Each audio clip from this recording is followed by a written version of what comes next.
So guys, for the first step, you want to head over to search and then type in view network connections. Click on it. Now once you're on this, you want to find your network adapter. You want to double click on it and then click on properties and then click on Internet Protocol version 4. You want to make sure that use the following DNS server address has been selected. You want to make the first line 8888 and you want to make the second line 8844 and then click on OK.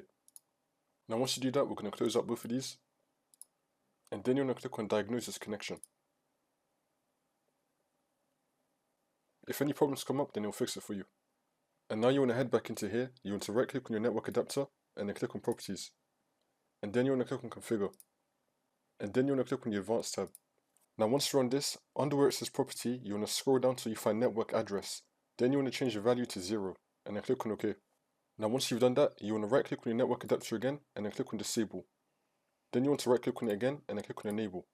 Now once it's been enabled, you want to restart your computer and then the problem should be fixed.